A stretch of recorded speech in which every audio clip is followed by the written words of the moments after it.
cyafite intego yo gufata Kinshasa.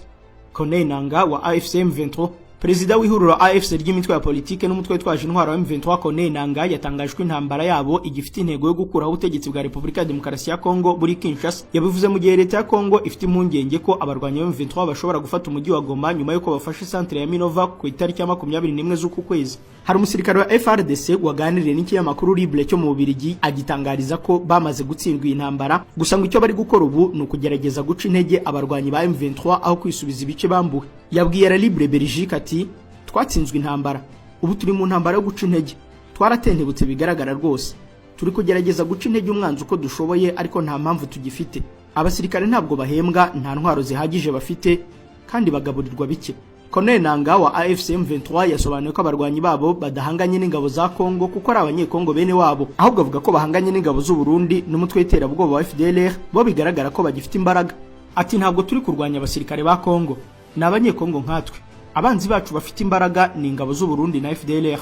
Perezida wa AFC kandi yasobanuye ko nubwo ingabo ziri mu butumwa bw'amahoro bw'umuryango w'abibumbye MONUSCO n'iz'umuryango w'Afrika y'Amajyepfo SADC ziri kubarwanya, nazo atari umwanzi wabo. Hari umwe mu baganga ukorera muri Bukavu ugaragaza ko mu gihe cya vuba M23 ishobora gufata uyu mujyi uherereye mu ntara Kivu y'Amajyepfo kuko ubutegetsi bw'iki gihugu budashyize umutima kuri iyi ntambara nubwo bubeshya abaturage ko bakwiye kubwizera. Umucuruzi wo mu mujyi wa Sake nawe yanenze Perezida Tshisekedi. Ati uyu munsi ari Davos mu Busuwisi, ejo azaba ari muri Afurika y'Epfo mu kwizihiza isabukuru y'amavuko y'umuvandimwe we. Twebwe turi Sake mu birometero bike werekeza i Goma, turabona inyeshyamba mu marembo yacu. Corneille Nangaa yasobanuye ko abarwanyi babo bafite umugambi wo gufata Kongo yose bagakuraho ubutegetsi bwa Perezida Tshisekedi bukomeje gusenya inzego zigize igihugu cyabo.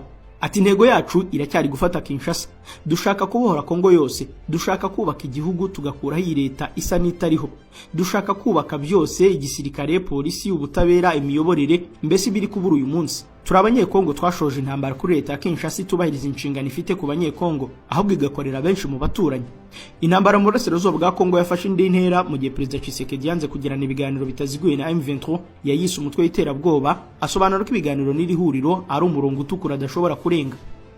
Annonce du décès du gouverneur du Nord Kivu, le général-major Chirimwami Nkuba Peter, qui est tombé l'arme armée au champ d'honneur. Il a été blessé, on l'a évacué et tout a été fait pour qu'il arrive à Kinshasa et que l'enchemine pour des soins appropriés à l'extérieur du pays.